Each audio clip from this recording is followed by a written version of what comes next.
లూకాసు వార్త 6వ అధ్యాయము.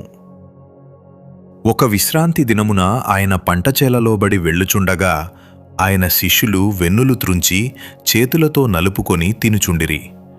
అప్పుడు పరిసయ్యులలో కొందరు, విశ్రాంతి దినమున చేయదగనిది మీరెందుకు చేయుచున్నారు అని వారి నడుగగా యేసు వారితో ఇట్లనెను, తానును తనతో కూడా ఉన్న వారును ఆకలిగొనినప్పుడు దావీదు ఏమి చేసెనో అది అయినను మీరు చదవలేదా? అతడు దేవుని మందిరములో ప్రవేశించి యాజకులు తప్ప మరి ఎవరునూ తినకూడని సముఖపు రొట్టెలు తీసుకొని తిని తనతో కూడా ఉన్న వారికిని ఇచ్చెను గదా అనెను. కాగా మనుష్యకుమారుడు విశ్రాంతి దినమునకును యజమానుడు అని వారితో చెప్పెను. మరి ఒక విశ్రాంతి దినమున ఆయన సమాజ మందిరములోనికి వెళ్లి బోధించుచున్నప్పుడు అక్కడ ఊచకుడి చెయ్యగలవాడొకడుండెను. శాస్త్రులును పరిసయ్యులును ఆయన మీద నేరము మోపవలెనని విశ్రాంతి దినమున స్వస్థపరచునేమో అని ఆయనను కనిపెట్టుచుండిరి. అయితే ఆయన వారి ఆలోచనలెరిగి ఊచ చెయ్యగలవానితో, నీవు లేచి మధ్యను నిలువుము అని చెప్పగా వాడు లేచి నిలిచెను. అప్పుడు యేసు, విశ్రాంతి దినమున మేలు చేయుట ధర్మమా, కీడు చేయుట ధర్మమా, ప్రాణరక్షణ ధర్మమా, ప్రాణహత్య ధర్మమా అని మిమ్మును అడుగుచున్నాను అని వారితో చెప్పి వారినందర్నీ చుట్టూ కలయజూచి, నీ చేయి చాపుము అని వానితో చెప్పెను.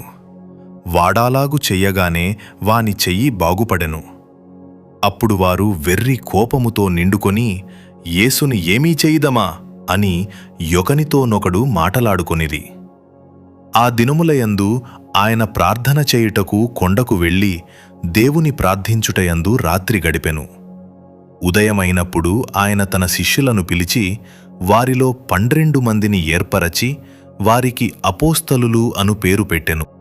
వీరెవరనగా ఆయన ఎవనికి పేతురు అను మారుపేరు పెట్టెనో ఆ సీమోను, అతని సహోదరుడైన అంద్రెయ, యాకోబు, యోహాను, ఫిలిప్పు, బర్తొలోమై, మత్తయి, తోమా, అల్ఫై కుమారుడైన యాకోబు, జెలోతే అనబడిన సీమోను, యాకోబు సహోదరుడైన యూదా, ద్రోహియగు ఇస్కరియోతు యూదా అనువారు.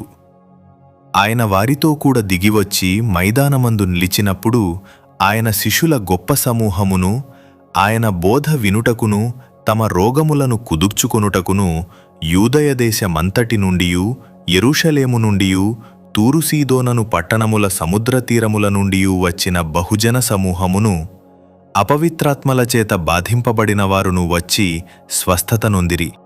ప్రభావము ఆయనలో నుండి బయల్దేరి అందరినీ స్వస్థపరచుచుండెను గనుక జనసమూహమంతయు ఆయనను ముట్టవలెనని యత్నము చేసెను. అంతటా ఆయన తన శిష్యుల తట్టు పారచూచి ఇట్లనెను, బీదలైన మీరు ధన్యులు, దేవుని రాజ్యము మీది. ఇప్పుడు ఆకలిగొనుచున్న మీరు ధన్యులు, మీరు తృప్తిపరచబడుదురు. ఇప్పుడు ఏడ్చుచున్న మీరు ధన్యులు, మీరు నవ్వుదురు. మనుష్యకుమారుని నిమిత్తము మనుషులు మిమ్మును ద్వేషించి వెలివేసి నిందించి మీ పేరు చెడ్డదని కొట్టివేయినప్పుడు మీరు ధన్యులు. ఆ దినమందు మీరు సంతోషించి గంతులు వేయుడి. ఇదిగో మీ ఫలము పరలోకమందు గొప్పదయ్యుండును. వారి పితరులు ప్రవక్తలకు అదే విధముగా చేసిరి. అయ్యో ధనవంతులారా, మీరు కోరిన ఆదరణ మీరు పొందియున్నారు. అయ్యో ఇప్పుడు కడుపు నిండియున్నవారలారా, మీరాకలిగొందురు. అయ్యో ఇప్పుడు నవ్వుచున్నవారలారా, మీరు దుఃఖించి ఏడ్తురు. మనుషులందరూ మిమ్మను కొనియాడునప్పుడు మీకు శ్రమ. వారి పితరులు అబద్ధ ప్రవక్తలకు అదే విధముగా చేసిరి. వినుచున్న మీతో నేను చెప్పునదేమనగా, మీ శత్రువులను ప్రేమించుడి, మిమ్మును ద్వేషించువారికి మేలు చేయుడి, మిమ్మును శపించువారిని దీవించుడి, మిమ్మును బాధించువారి కొరకు ప్రార్థన చేయుడి. నిన్ను ఒక చెంప మీద కుట్టు అని వైపునకు 2వ చెంప కూడా త్రిప్పుము.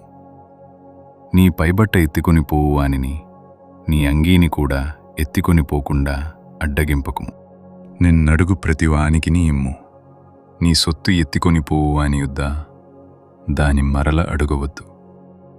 మనుషులు మీకేలాగు చేయవలెనని మీరు కోరుదురో అలాగు మీరును వారికి చేయుడి. మిమ్మును ప్రేమించువారిని మీరు ప్రేమించిన ఎడల మీకేమీ మెప్పు కలుగును? పాపులను తమ్మును ప్రేమించువారిని ప్రేమింతురు గదా. మీకు మేలు చేయువారికి మేలు చేసిన ఎడల మీకేమీ మెప్పు కలుగును?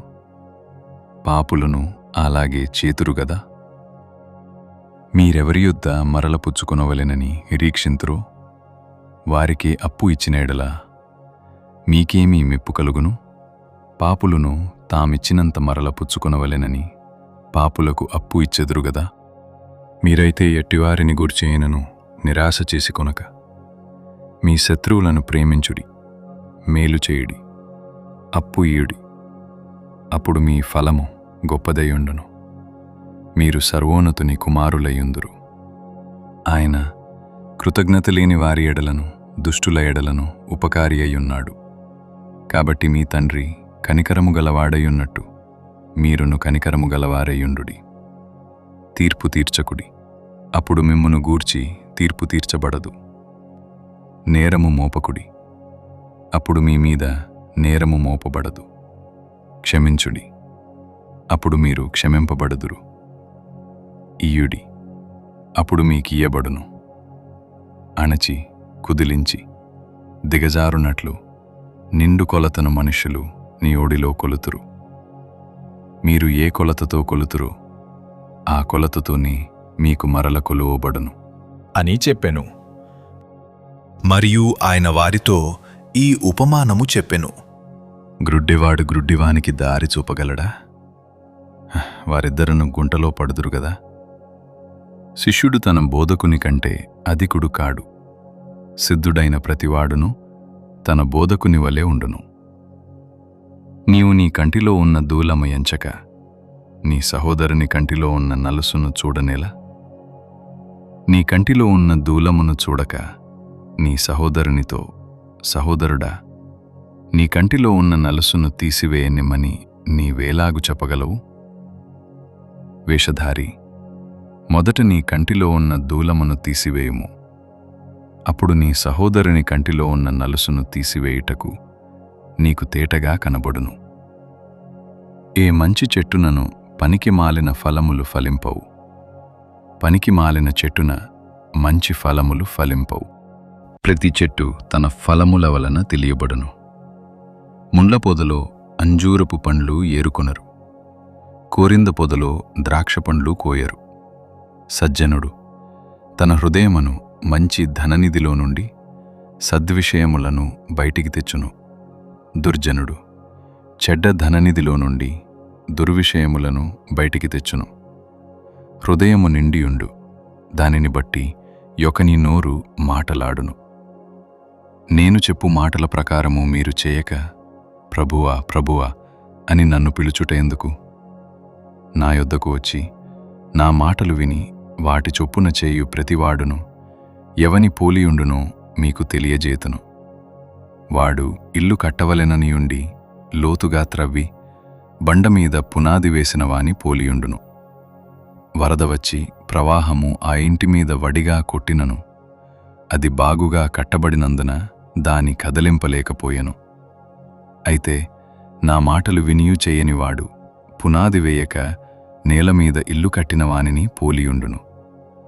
ప్రవాహము దానిమీద వడిగా కొట్టగానే అది కూలిపడెను. ఆ ఇంటిపాటు గొప్పది అని చెప్పెను.